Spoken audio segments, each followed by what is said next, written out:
Welcome to ఎల్జేసీ TV news బులెటిన్ల ముందుగా headlines. Modi Austria chancellor మధ్య కీలక చర్చలు.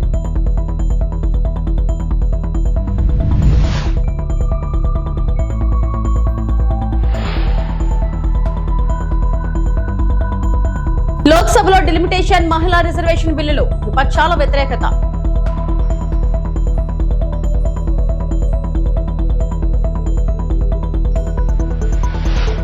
జగన్ పై మంత్రి కొల్లు రవీంద్ర తీవ్ర విమర్శలు.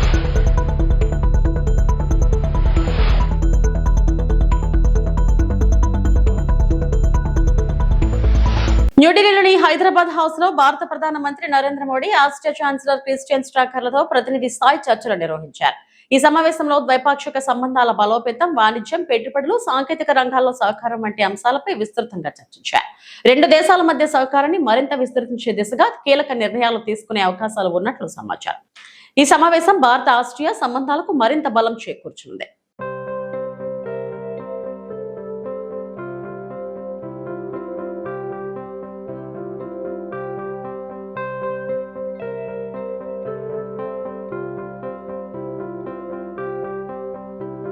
నియోజకవర్గాల పునర్విభజన డిలిమిటేషన్ బిల్లుపై ప్రతిపక్షాల నుంచి వ్యతిరేకత వెల్లువెత్తుతుంది. తమిళనాడు ముఖ్యమంత్రి ఎంకే స్టాలిన్ బిల్లు కాపీని తగలపెట్టారు.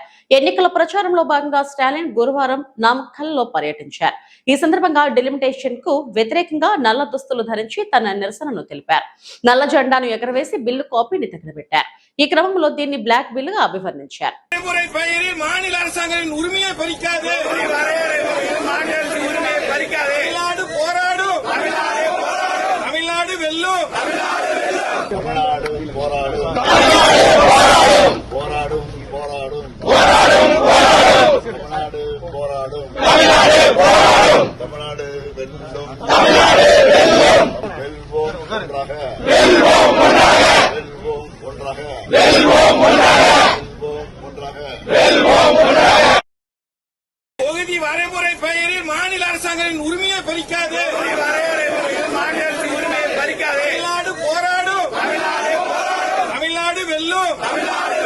தமிழ்நாடு வெல்லும், பறிக்காதே. தொகுதி வரைமுறை பெயரில் மாநில அரசாங்கத்தின் உரிமையை பறிக்காது. தமிழ்நாடு போராடும், தமிழ்நாடு வெல்லும், தமிழ்நாடு போராடும், போராடும்,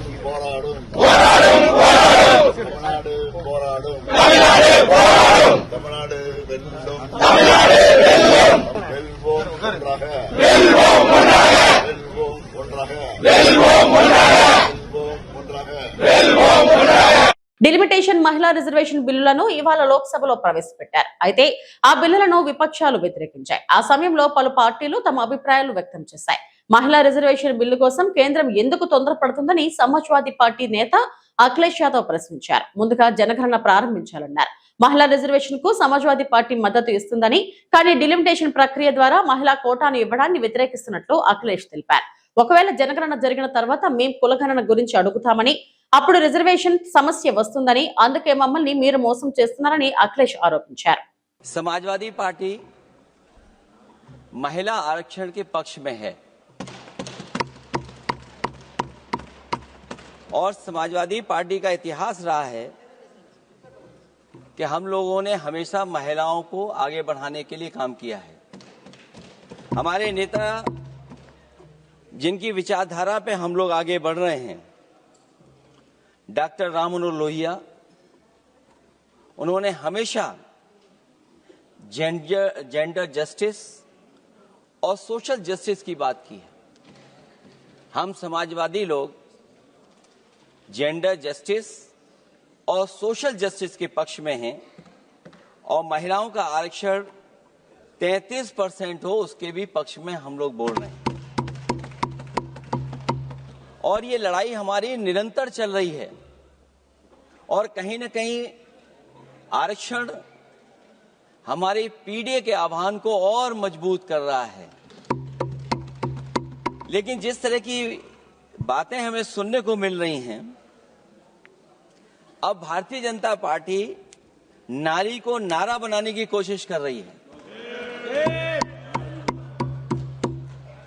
भारतीय जनता पार्टी మాజీ సీఎం జగన్మోహన్ రెడ్డిపై మంత్రి కొల్లు రవీంద్ర తీవ్ర ఆగ్రహం వ్యక్తం చేశారు. గురువారం మీడియాతో మాట్లాడుతూ జగన్ బ్రతుకే ఒక అరాచకమని విమర్శించారు. 5 ఏళ్లు నిధులు బిల్లులు ఇవ్వకుండా జువ్వల దిన్నే హార్బర్ ను అడ్డుకుని మత్స్యకారుల పొట్ట కొట్టిన వ్యక్తి జగన్ అంటూ వ్యాఖ్యానించారు.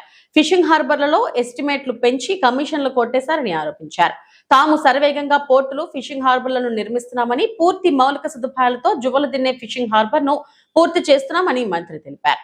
మత్స్యకారులకు స్థానం లేకుండా చేయాలని ఒక దుష్ప్రచారానికి జగన్మోహన్ రెడ్డి రెచ్చగొట్టే కార్యక్రమాలు చేస్తూ ఉన్నాడు. నిజంగా ఇది చాలా దురదృష్టకరం. అక్కడ ఫిషింగ్ హార్బర్ నిర్మాణం వాళ్ళకి బిల్లులు ఇవ్వకుండా, ఆ పనులు కంప్లీట్ అవ్వకుండా ఆ ఫిషింగ్ హార్బర్ని వెనక్కి నెట్టినటువంటి వ్యక్తి జగన్మోహన్ రెడ్డి. ఇది అవునా కాదా? అదే కాకుండా ప్రభుత్వం వచ్చిన తర్వాత కూటమి ప్రభుత్వం పనులు వేగవంతంగా చేస్తుంది. ఇంకా కొద్ది పనులు మిగిలి ఉన్నాయి.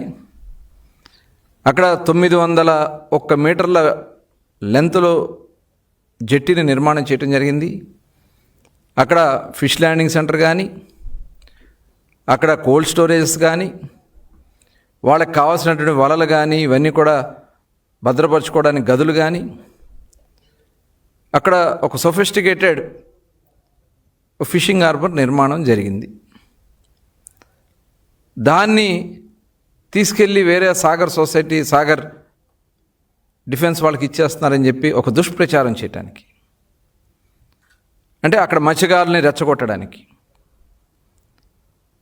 ఇలాంటి దుర్మార్గమైనటువంటి ఆలోచన ఉన్నటువంటి వ్యక్తి నిజంగా మత్స్యకారులు పొట్టకొట్టినటువంటి వ్యక్తి జగన్మోహన్ రెడ్డి. ఫిషింగ్ హార్బర్లో ఎస్టిమేట్లు పెంచేసి దాంట్లో కమిషన్లు దండుకున్నటువంటి వ్యక్తి జగన్మోహన్ రెడ్డి. అదే కాకుండా ఆ రోజున మరి చూసాం, జీవో నెంబర్ 217, అంటే తరతరాలుగా మత్స్యకారుల హక్కులుగా ఉన్నటువంటి చెరువుల్ని కొట్టేయడానికి నీ అన్యాయాలతో ఆ జీవో నెంబర్ 217 తీసుకొచ్చావు. మరి మా కూటమి ప్రభుత్వం వచ్చిన వెంటనే ఆ జీవో నెంబర్ 217ని రద్దు చేశాం. మళ్ళీ మత్స్యకారులకి ఆ భూములు చెందేలాగా చేశాం. మరి ఆ రోజున మొట్టమొదట బ్యాన్ పీరియడ్లో డబ్బులకి శ్రీకారం చుట్టింది తెలుగుదేశం. అనకాపల్లి జిల్లా నర్సీపట్నంలో అత్యాధునిక అగ్నిమాపక వాహనాన్ని ప్రారంభించారు. స్థానిక ఫైర్ స్టేషన్ లో నిర్వహించిన కార్యక్రమంలో స్పీకర్ చింతకల అయ్యన్న పాత్రుడు, ఆయన సతీమణి పద్మావతి, డీసీసీబీ చైర్మన్ కోన తాతారావు పాల్గొన్నారు. వాహనాన్ని జెండా ఊపి ప్రారంభించిన అనంతరం స్పీకర్ మాట్లాడుతూ ఈ ప్రాంతం విస్తీర్ణం ఎక్కువగా ఉండటంతో అగ్ని ప్రమాదాల సమయంలో ఇబ్బందులు ఎదురవుతున్నాయని తెలిపారు. కొత్త సాంకేతిక పరిజ్ఞానంతో వచ్చిన ఈ వాహనం అత్యవసర పరిస్థితుల్లో వేగంగా స్పందించేందుకు ఉపయోగపడుతుందని చెప్పారు.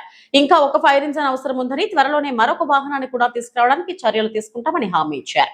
ఈ వాహనం అందుబాటులో ఉండడం వల్ల ప్రాణ ఆస్తి నష్టాలను తగ్గించవచ్చు అని పేర్కొన్నారు. ఈ కార్యక్రమంలో ప్రజాప్రతినిధులు, అధికారులు పాల్గొన్నారు. అందరికీ నమస్కారం అండి. మరి ఈరోజు మన నర్సీపట్నానికి నూతనంగా కొత్త టెక్నాలజీతో మన ఫైర్ ఇంజిన్ వచ్చిన సంగతి మీ అందరికీ తెలుసు. ఈవేళ ఎప్పుడూ ఓపెన్ చేసాం. ఈ కార్యక్రమానికి ప్రత్యేక అతిథిగా మన సెంట్రల్ బ్యాంక్ చైర్మన్ గారు కోన తాతారావు గారు రావడం చాలా సంతోషం. అలాగే స్టేషన్ ఆఫీసర్ గారికి, మన సిఐ గారు, నాయకులందరికీ కూడా నమస్కారం తెలియజేస్తాను. మీ అందరికీ తెలుసు, మన నర్సీపట్నం రూరల్ ఏరియాకి అంటే ఇప్పుడంటే బిల్డింగ్స్, హౌసింగ్ బోర్డు ఇల్లు వచ్చాయి, కానీ పూర్వం అన్ని ఊర్లో కూడా ఇంచుమించు కమల ఇల్లు ఉండి మనకి ఎక్కడ ఫైర్ యాక్సిడెంట్ అయినా చాలా ఇబ్బంది పడేవారు, చాలా ఆస్తి నష్టం అవుతూ ఉండేది. అంచేత ప్రభుత్వాలు వచ్చిన తర్వాత ఏ ప్రభుత్వాలు వచ్చినా ఇటువంటి ఆస్తి నష్టాలు జరగకుండా ఇమీడియట్గా ఆదుకోవాల్సిన అవసరం ఉంది. దాని మీద గత ప్రభుత్వాలు కానివ్వండి, మన ప్రభుత్వాలు ఉన్నప్పుడు కానివ్వండి, ఫైర్ స్టేషన్ ఇంప్రూవ్ చేయాలని చెప్పి ఒక నిర్ణయం తీసుకోవడం జరిగింది. పూర్వం నర్సీపట్నంలో చిన్న చిన్న వ్యాన్లు ఉండి, మీకు తెలుసు ఇక్కడ నర్సీపట్నం దగ్గర చుట్టుపక్కల ఇక్కడ సీలేరు దగ్గర నుంచి ఇటుపక్క ఏజెన్సీ వరకు, రావికాతం వరకు ఇవన్నీ కూడా ఫైర్ స్టేషన్ లేవు. ఒక నర్సీపట్నమే. ఇప్పుడు దీని ప్రకారంగా చూస్తే ఈ ఒక్క స్టేషన్ నుంచి ఎక్కడ ఫైర్ యాక్సిడెంట్ అయినా 71 కిలోమీటర్ల డిస్టెన్స్లో ఎక్కడ అగ్ని ప్రమాదం జరిగినా నర్సీపట్నం స్టేషన్ నుంచి అటెండ్ అవ్వాల్సి వస్తుంది. ఇప్పుడు పాత బళ్ళు ఎన్నో ఉన్నాయి, అన్నీ కండెమ్ మీద అయిపోతుంటాయి, సర్వీస్ ఎక్కువై. అంచేత అప్పుడెప్పుడో నేను ఒకసారి లెటర్ రాశాను, ఒక అవసరం అని చెప్పి లెటర్ రాసినప్పుడు మరి ప్రభుత్వం వెంటనే స్పందించి కొత్త బండి కొత్త టెక్నాలజీతో వచ్చింది, చాలా సంతోషం. అయితే నేనేమంటానంటే మళ్ళీ ఒక ప్రభుత్వాన్ని దృష్టికి తీసుకెళ్ళి ఒక నిర్ణయం తీసుకున్నాను. ఇక్కడ 2 బళ్ళు ఉండాలి కంపల్సరీగా. ఇప్పుడు ప్రస్తుతం మన దగ్గర ఒకటే ఉంది, కొత్తగా వచ్చింది, ఇది కండెమ్ అయిపోద్ది. ఇంకా అందుకని ఎక్కువ దూరం వెళ్దాం, దగ్గరికి వెళ్ళాలి. కానీ అంటే ఇది కండెమ్ చేసి కొత్త బండి తీసుకొస్తే బాగుంటుంది ఒక నిర్ణయానికి వచ్చాం. త్వరలోనే 2వ బండి కొత్త బండి తీసుకొస్తే. గుడివాడ ప్రభుత్వ ఆసుపత్రిపై సోషల్ మీడియాలో జరుగుతున్న ప్రచారంపై హాస్పిటల్ కమిటీ తీవ్రంగా స్పందించింది. గత కొన్ని రోజులుగా సైకిల్ స్టాండ్ ఏర్పాటుతో పాటు ఇతర సౌకర్యాలపై వాట్సాప్ వేదికగా కొందరు తప్పుడు కథనాలను సృష్టిస్తున్నారని కమిటీ సభ్యులు ఆవేదన వ్యక్తం చేశారు. ప్రభుత్వ సంస్థల ప్రతిష్టను దెబ్బతీసేలా వ్యవహరిస్తున్న గ్రూపులపై కఠిన చర్యలు తీసుకోవాలని వారు కోరుతున్నారు. విషయాన్ని డిసిహెచ్ఎస్ గారి యొక్క అనుమతితో వాళ్ళ యొక్క ఆర్డర్ కాపీతోనే మనము ఇప్పుడు ఇవ్వటం జరిగినది. సో వాళ్ళు మార్నింగ్ వచ్చిన దగ్గర నుంచి కూడా వెహికల్ పెట్టి మళ్ళీ వెహికల్ వారు పని అంతా అయిపోయిన తర్వాత తీసుకువెళ్ళే వరకు కూడా 10 రూపాయలు మాత్రమే. ప్రతి 2 గంటలకి 10 రూపాయలు అనేది కాదండి. అలాగే దాన్ని వాళ్ళు అడ్వాన్స్గా కట్టి మనకి హెచ్డిఎస్ లో డిపాజిట్ చేస్తాము ఆ మనీని. అలాగే ఇప్పుడు ఈ వెహికల్కి వాళ్ళు ప్రైవేట్ కాంట్రాక్ట్స్ తీసుకుని వాళ్ళ వెహికల్కి జాగ్రత్తగా వాళ్ళకి మళ్ళీ అందజేయటం జరుగుతుంది. అలాగే వాళ్ళు మనకి ప్రతి నెల మినిమం అమౌంట్ ఇంతని మనకి హాస్పిటల్ హెచ్డిఎస్లో వాళ్ళు కట్టేస్తారు. ఆ మనీని అంతని హాస్పిటల్ డెవలప్మెంట్స్కే వాడటం జరుగుతుంది. ఇది ఏది చేసినా కూడా ప్రతిదీ రూల్స్ జీవో ప్రకారమే పైన అధికారుల యొక్క మద్దతుతోనూ అలాగే మన శాసనసభ్యుల వారి యొక్క మద్దతుతోనూ అన్నీ చక్కగా జరుగుతున్నాయండి. ఎందుకంటే ఇలా పెట్టడం వలన ఉపయోగం ఏంటంటే వాళ్ళ వెహికల్స్కి ఫుల్ సెక్యూరిటీ ఉంటుందండి. అలాగే మనకి ఆ వెహికల్స్కి ఎంతసేపు వాళ్ళ. అందరికీ నమస్కారం. Gudivada government hospital advisory board acting చైర్మన్గా ఉన్న నేను గుడివాడ జోన్స్ దయానందని. ఈ మధ్య తరచుగా హాస్పిటల్ మీద దురుద్దేశంతో వాట్సాప్ మీడియాలో ఎక్కువ దురుద్దేశంతో కూడిన కథనాలు వస్తున్నాయి. ఇవాళ పొద్దున కూడా హాస్పిటల్ యొక్క సైకిల్ స్టాండ్ మీద వాట్సాప్ గ్రూపులో ఒక విషయం విన్నాము. దాని మీద వివరణ ఇవ్వడానికి గాను హాస్పిటల్లో అడ్వైజరీ బోర్డు సూపరింటెండెంట్ గారు, ఆర్ఎంఓ గారు, మెయిన్ స్టాఫ్ అంతా కూడా కూర్చొని ఒక వివరణ ఇద్దామన్న ఆలోచనలో ఉన్నాం. మేము అడ్వైజరీ బోర్డు కమిటీ ఫామ్ అయిన తర్వాత జరిగిన పరిణామాల్లో గుడివాడ హాస్పిటల్లో ఒక దాదాపు 6 బళ్ళు పోయినాయి. అది 1 టౌన్లో కంప్లైంటు, 2 టౌన్ కంప్లైంటు. సూపరింటెండెంట్ గారు మేము పర్సనల్గా సిఐ గారితో మాట్లాడి డిఎస్పి గారికి చెప్తే వాళ్ళు మేము ఎంతవరకు చూస్తున్నామండి, మీరు కూడా మీ యొక్క హాస్పిటల్ ఆవరణలో భద్రత కల్పించుకోవాలి మీరన్న విషయం దాని మీద గౌరవ శాసనసభ్యులు వెనుగండ్ల రాము గారిని అందరం వెళ్ళి కలవగా ఆయన యొక్క ఆదేశానుసారం గవర్నమెంట్ నామ్స్ ప్రకారం డిసిహెచ్ఎస్ అంటే district coordinator for hospital services వారి యొక్క అనుమతితో అడ్వైజరీ బోర్డు తీర్మానంతో హాస్పిటల్ సైకిల్ స్టాండ్ యొక్క నిర్ణయం తీసుకుంటాం జరిగినది. వేరే బయట పర్సన్స్కి టెండర్ పిలువగా 2 వచ్చారు. 2లో ఒకళ్ళకి హాస్పిటల్లో సైకిల్ స్టాండ్ ఇవ్వడం జరిగినది. పొద్దున వాట్సాప్లో వచ్చిన విధంగా ప్రతి 2 గంటలకి 10 రూపాయలు తీసుకుంటూ అన్నారు అన్న వార్త వచ్చింది. అది పూర్తిగా అవాస్తవం. హాస్పిటల్కి పేషెంట్ తాలూకోళ్ళు కానీ పేషెంట్ కానీ తిరుమల శ్రీవారిని పలువురు ప్రముఖులు దర్శించుకున్నారు. ఏపీ ప్రారంభ విరామ దర్శన సమయంలో బ్యాడ్మింటన్ క్రీడాకారిణి పివి సింధు, ఏపీ మాజీ ప్రభుత్వ ప్రధాన కార్యదర్శి ఎల్వి సుబ్రహ్మణ్యం, ఆధ్యాత్మిక ప్రవచనకర్త చాగంటి కోటేశ్వరరావు స్వామివారి సేవలో పాల్గొన్నారు. దర్శనం అనంతరం నాంగనాయకుల మండపంలో పండితులు వారికి ఆశీర్వచనం చేసి స్వామివారి తీర్థ ప్రసాదాలను అందజేశారు. అనంతరం మీడియాతో మాట్లాడిన చాగంటి కోటేశ్వరరావు, ప్రపంచవ్యాప్తంగా యుద్ధ వాతావరణం నెలకొంటే నారాయణుడి దయతో భారత్ ప్రశాంతంగా ఉందన్నారు.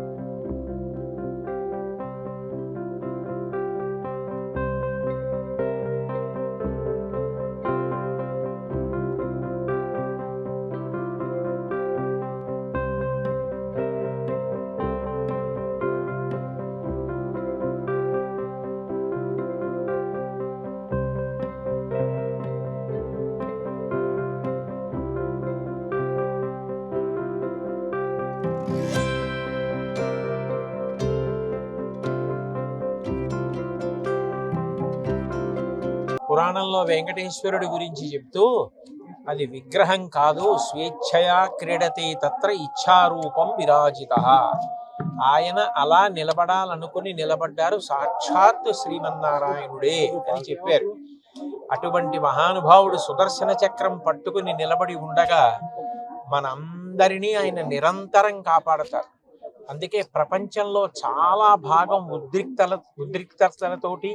ఉద్విగ్నతలతోటి ఉండి యుద్ధ వాతావరణంలో నలిగిపోతుంటే మనందరం మాత్రం ఈ పాటి ప్రశాంతంగా ఉండగలిగాం.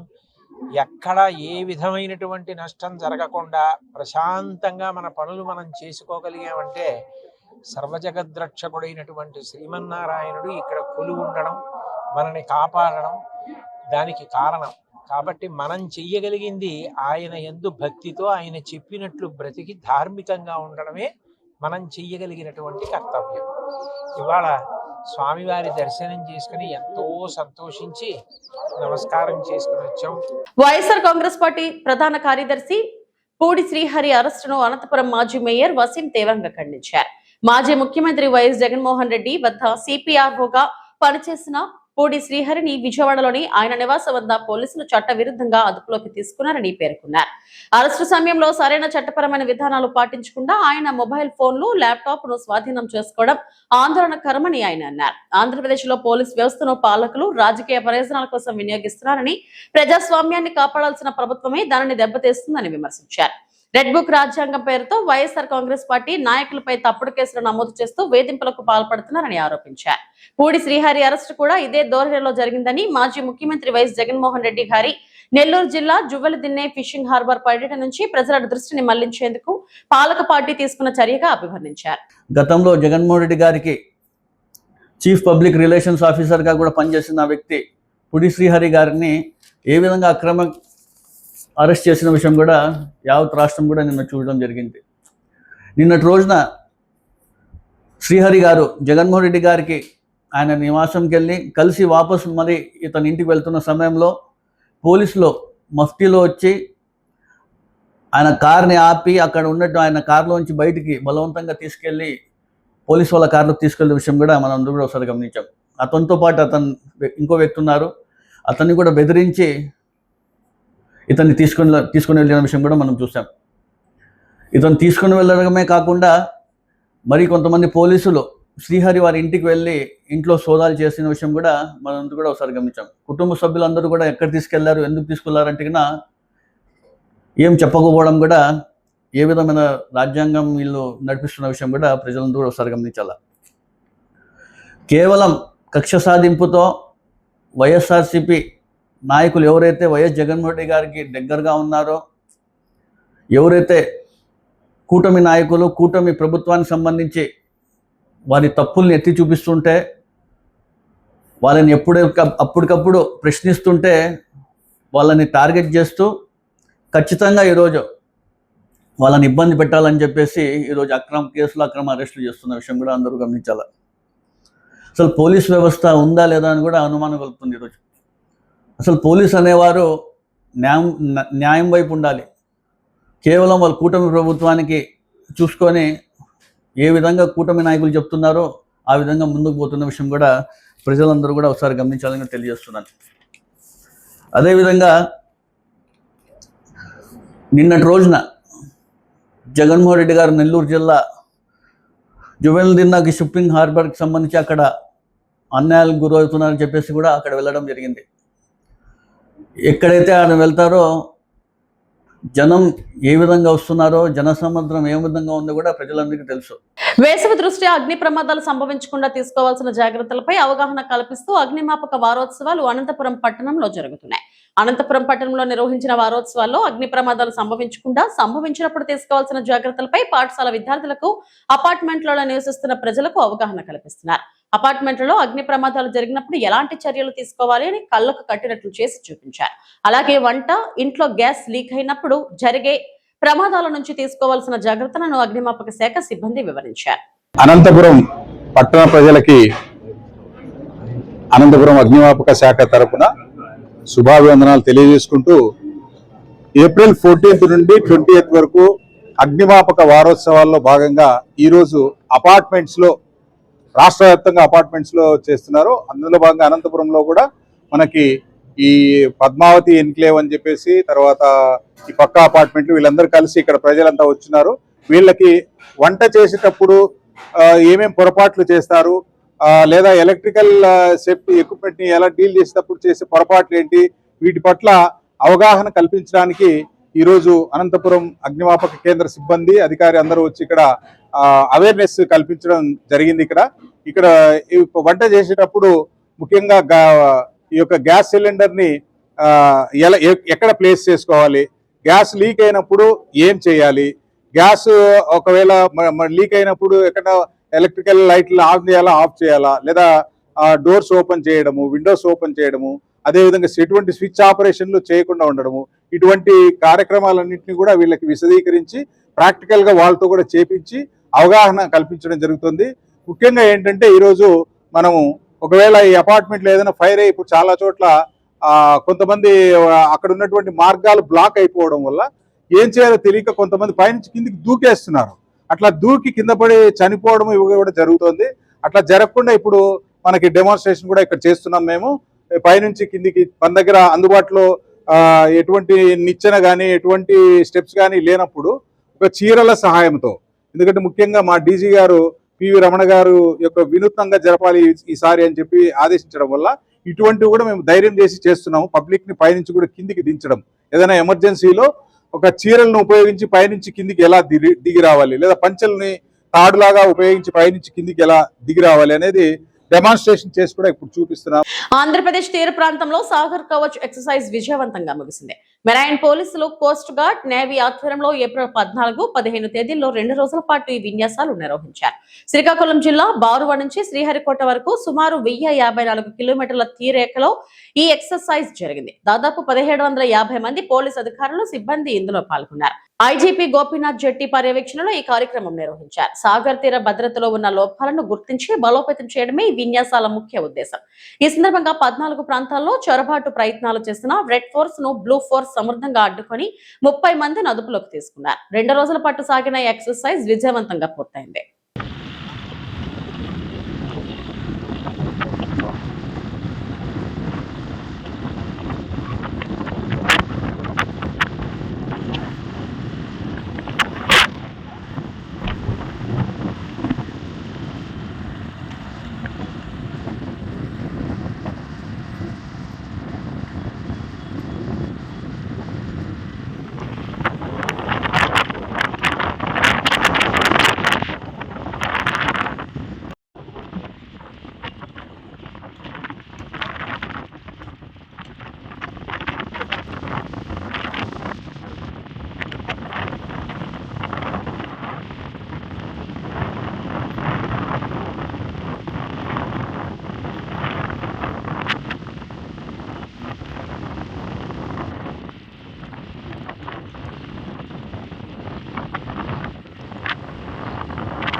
విశాఖపట్నంలో తెలుగు భాష రక్షణ కోసం మరోసారి ప్రజా ఉద్యమానికి సిద్ధమవుతుంది. తెలుగుదండు గురువారం జరిగిన విలేకరుల సమావేశంలో సంస్థ అధ్యక్షుడు పరవస్తు సూరి మాట్లాడుతూ మాతృభాష అభివృద్ధిపై ప్రభుత్వం మాటలు మాత్రమే చెబుతుందని విమర్శించారు. ఈ నెల 19న విశాఖపట్నం పౌర గ్రంథాలయంలో మాతృభాష అభివృద్ధికి మార్గమేమి అనే అంశంపై చర్చా కార్యక్రమం నిర్వహించినట్లు తెలిపారు. ఈ కార్యక్రమంలో కవులు, కళాకారులు, సాహితీవేత్తలు, భాషాభిమానులు పెద్ద సంఖ్యలో పాల్గొని తమ సూచనలు ఇవ్వనున్నట్లు చెప్పారు. పలువురు ప్రముఖులు గౌరవ అతిథులుగా హాజరు కానున్నారని వెల్లడించారు. మాతృభాష మనుగడ కోసం భవిష్యత్ కార్యాచరణను నిర్ణయించి ప్రజా ఉద్యమాన్ని మరింత బలోపేతం చేస్తామని తెలిపారు. ఈ కార్యక్రమంలో భాషాభిమానులు అధిక సంఖ్యలో పాల్గొనాలని పిలుపునిచ్చారు. మన తెలుగుదండు ఆధ్వర్యంలో మనం ఈ నెల 19వ తేదీ అంటే వచ్చే ఆదివారం మన విశాఖ పౌర గ్రంథాలయంలో మాతృభాషాభివృద్ధికి మార్గమేమి అంటూ మన తెలుగు భాష రక్షణ కోసం ఒక చర్చా వేదికను ఏర్పాటు చేశాం. కారణం ఏంటి అంటే మన కూటమి ప్రభుత్వం ఏర్పడి 2 ఏళ్ళు అయినప్పటికీ తెలుగు భాష రక్షణ గురించి తీయగా కబుర్లు చెప్తుందే కానీ ఆ రక్షణ చర్యలు మాత్రం చేపట్టడం లేదు. కాబట్టి మరొకసారి ప్రజా ఉద్యమానికి శ్రీకారం చుడుతూ దానికి ఆలంబనగా రేపు ఆ వేదిక మీద మన కవులు, కళాకారులు, భాషాకారులు అందరూ కూడా సూచనలు, సలహాలు ఇస్తారు. వారి యొక్క సూచనలు, సలహాల మేరకు మనము భవిష్యత్తు కార్యాచరణ ప్రణాళికను ఆ వేదిక నుండి సిద్ధం చేసుకుని రాష్ట్ర వ్యాప్త పర్యటన చేపడతాం. ఒక దీక్షా కార్యక్రమాన్ని 1,00,000 సభ్యత్వాలతోటి, 1,00,000 గొంతులతోటి తెలుగు తల్లి ఆర్తిని కూటమి ప్రభుత్వానికి వినిపించడానికి తెలుగుదండ సిద్ధమవుతుంది. కాబట్టి తెలుగు వారందరూ ఈ కార్యక్రమంలో పాల్గొని మీ సూచనలు, సలహాలను అందించవలసిందిగా ప్రార్థిస్తున్నాం. అనకాపల్లి జిల్లా నర్సీపట్నంలో సృష్టి క్షేత్ర నిర్మాణానికి విఘ్నాలు తొలగాలని కోరుతూ ప్రత్యేక పూజలు నిర్వహించారు. పెద్ద చెరువు వద్ద నిర్మించనున్న 108 అడుగుల శివపార్వతుల విగ్రహాల నిర్మాణం సాఫీగా సాగాలని స్థానిక అయ్యప్ప స్వామి ఆలయంలో భక్తులు ప్రార్థనలు చేశారు. శాసనసభ స్పీకర్ చింతకాల అయ్యన్న పాత్రుడు సంకల్పంతో ఈ ప్రాజెక్ట్ ప్రారంభమైంది. ఈ సందర్భంగా భక్తులు పాలాభిషేకాలు, ప్రత్యేక అర్చనలు నిర్వహించారు. నిర్మాణానికి ఎదురవుతున్న ఆటంకాలు తొలగాలని ఆలయ కమిటీ సభ్యులు ఆకాంక్షించారు. సృష్టి క్షేత్రం పూర్తయితే నర్సీపట్నం పర్యాటకంగా అభివృద్ధి చెందుతుందని వారు అభిప్రాయపడ్డారు. ఈ కార్యక్రమంలో ఆలయ కమిటీ సభ్యులు, రాజకీయ నాయకులు, భక్తులు పెద్ద సంఖ్యలో పాల్గొన్నారు. మనం చూస్తున్నాం, చెరువులో 108 అడుగుల శివపార్వతుల విగ్రహం కట్టడానికి అయ్యన్న పాత్రుడు గారి కుటుంబం సంకల్పించి శంకుస్థాపన కూడా జరిగింది. జరిగిన తర్వాత మాజీ ఎమ్మెల్యే పెట్ల ఉమాశంకర్ గణేష్ అది ఆపాలని, నర్సీపట్నం అభివృద్ధి చెందకూడదని ఒకే ఒక నర్సీపట్నం జనాల మీద కక్ష కట్టుకొని ఈరోజు అది ఆపడానికి ప్రయత్నం చేస్తున్నారు. నేను ఏమంటానంటే, ఈయన నర్సీపట్నం ప్రజల మీద, నీకు ఇంతకుముందు కూడా చెప్పాను, నర్సీపట్నం ప్రజల మీద ఎటువంటి ఆపేక్ష కానీ, ప్రేమ కానీ, అభిమానం కానీ ఆయనకి లేదు. పూర్వం ద్వారకలోని ముసలం పుట్టిందంట ప్రజల నాశనానికి. అలా నర్సీపట్నం వినాశనానికి పెట్ల గణేష్ నర్సీపట్నం వచ్చాడని ఈ సందర్భంగా నేను చెప్తున్నాను. అది జరిగిన, అతను ప్రభుత్వంలో ఉన్నప్పుడు జరిగిన కార్యక్రమాలు కూడా ఇప్పుడు గుర్తు చేసుకోవాల్సిన అవసరం ఉంది. గతంలో ఇదే అయ్యప్ప స్వామి గుడిని అతనికి దేవుడి మీద భక్తి లేదని చెప్పడం కోసం, ఏదో కొత్తగా మతం తీసుకున్నాడు, బొట్లు ఎక్కువ పెట్టాడని చెప్పేసి మన శివాలయం దగ్గరికి వెళ్ళి అక్కడ బలిగట్టం శివాలయం దగ్గరికి వెళ్ళి పెద్ద అడవడి చేస్తున్నాడు. ఏమని, ఇక్కడ కట్టండి అని. ఇక్కడ కట్టాలో ఎక్కడ కట్టాలో అయ్యన్న పాత్రుడు గారి కుటుంబానికి తెలుసు, అధికారులకి తెలుసు, నిపుణులు వచ్చారు నర్సీపట్నం. నీకు తెలియదు కావాలా, 4-5 ప్లేసులు చూపించారు అయ్యన్న పాత్రుడు గారు. ఎక్కడ కడితే బాగుంటుంది, ఎక్కడ కడితే నర్సీపట్నం పర్యాటక కేంద్రంగా అభివృద్ధి చెందుతుందని అయ్యన్న పాత్రుడు గారు అందరికీ చూపించారు. అందరికీ చూపిస్తే అక్కడ అందరూ కలిపి అక్కడ నిర్ధారించారు పెద్దలు కూడా, ఇక్కడైతే బాగుంటుందండి, పంచభూతాలు ఇక్కడ ఉన్నట్టుంటాయి, గాలి, నిప్పు, నీరు, ఆకాశం అన్ని కూడా ఇక్కడ కలిసినట్టుంటాయి, సూర్యోదయం కూడా బాగుంటుంది, ఇక్కడ కడితే పర్యాటక కేంద్రంగా నర్సీపట్నం అభివృద్ధి అవుతుందని ఆలోచించి అక్కడ నిర్ణయించారు. ఇదే నువ్వేంటంటే నర్సీపట్నం ఎప్పుడైతే తట్టుకున్నావో నీకు అరాకొరాగా ఉన్న ఇల్లు పూర్తిగా సంకనాకపోయింది నర్సీపట్నం నియోజకవర్గంలో. దాన్ని కప్పిపుచ్చుకోవడానికి నేను కట్టొద్దని అనలేదు, ఇక్కడ కట్టండి అని చెప్తున్నావు. నేను చెప్తాను, ధనుడిలో పెద్ద చెరువు పక్కన కట్టేయండి అలాగని చెప్పేసి చిన్న చీ అంటారు. ఇలాంటి తప్పుడు సమాచారం ప్రజలకు ఇవ్వడానికి చూడకు. నర్సీపట్నం ప్రజలకు అందరికీ తెలుసు నీ గురించి, నీ క్యారెక్టర్ గురించి. నీకు దేవుడు అంటే భక్తి లేదు, అది ఫస్ట్ ఆఫ్ ఆల్ అందరికీ తెలుసు. ఇదే అయ్యప్ప స్వామి గుడి కూల్చేయడానికి ప్రయత్నం చేసాం నీ ప్రభుత్వంలో. మేము టైం అడిగాం, ప్రాణప్రతిష్ఠ చేసే అమ్మవారిని మార్చాలంటే బోల్డ్ కార్యక్రమాలు చేయాలి, మేము సిద్ధాంతాలను తీసుకొస్తాం, కంగారు పడండి అంటే నేను టైం కూల్చేస్తానని. ఇవి ఇప్పటి వరకు బోల్డ్ అప్డేట్స్. నమస్తే.